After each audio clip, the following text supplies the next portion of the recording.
Hi అందరికీ. ఈ మాట విన్నాక ఎంత బాధేసిందంటే నిజం చెప్పాలంటే నేను ఏడ్చాను కూడా. ఎందుకని అనుకుంటారా? తన ప్రేమ కోసం అమ్మని చంపేసిందట. ఈ లోకాన్ని పరిచయం చేసిన అమ్మకి మనం ప్రేమించకపోయినా పర్వాలేదు, కానీ ఈ లోకంలో లేకుండా చేయడం అయితే కరెక్ట్ కాదని నా అభిప్రాయం. ఎందుకంటే అమ్మ అంటే దేవుడి కంటే గొప్ప. అసలు దేవుడు ఎక్కడ, అమ్మ ఎక్కడ? అమ్మ ఈ స్థానంలో ఉంటే దేవుడు ఎప్పుడు తక్కువే అమ్మ కంటే. ఎందుకంటే తన ప్రాణాలతో ఉండదని తెలిసినా నీకు ప్రాణం పోస్తుంది అమ్మ. అంత గొప్ప అమ్మని చంపేసి నువ్వు అసలు అలాంటి అబ్బాయి దొరకడనా ఈ లోకంలో? ఎవరైనా సరే, అమ్మాయి అయినా అబ్బాయి అయినా, అమ్మని చంపేసి నాన్నని చంపేసి ఫ్యామిలీ వాళ్ళని రిలేషన్ బాధ పెట్టి పెళ్ళి అవసరం లేదన్నా.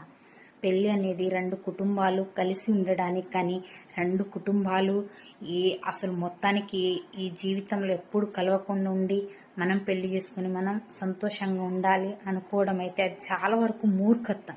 ఎందుకంటే ఈరోజు నీకు అమ్మ అడ్డు ఉందని అమ్మని చంపేశావు కదా, రేపు ఆ అబ్బాయికి ఏరే అమ్మాయి నచ్చిందనుకో, నువ్వు అడ్డుకుంటావు కదా, అప్పుడు నిన్ను కూడా చంపేస్తాడు.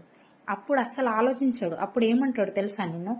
అరే, నువ్వు ఆ రోజు మీ అమ్మను చంపేయడానికి నువ్వు ఆలోచించలేదు కదా, నిన్ను చంపేయడానికి నేనెందుకు ఆలోచించాలి అని అంటాడు.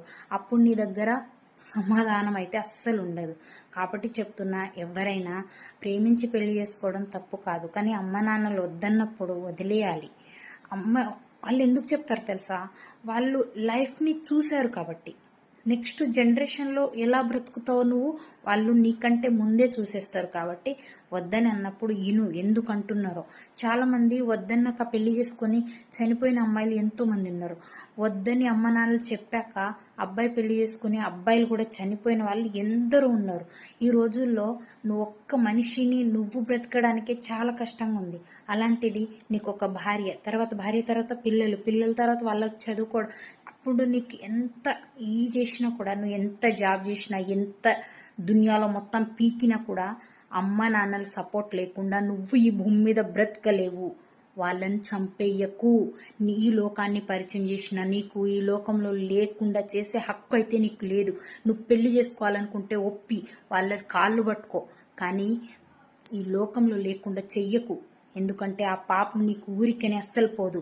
ఎప్పటికైనా నీకు అమ్మ 100% చెప్తున్నా, నిన్ను వాళ్ళు ఏదో ఒకరోజు చంపేస్తారు తప్ప నీతో అయితే లైఫ్ లాంగ్ ఉండరు. ఎందుకంటే మీ అమ్మని చంపేశారు కదా, నువ్వేంది వాళ్ళకు ఒక లెక్కనా?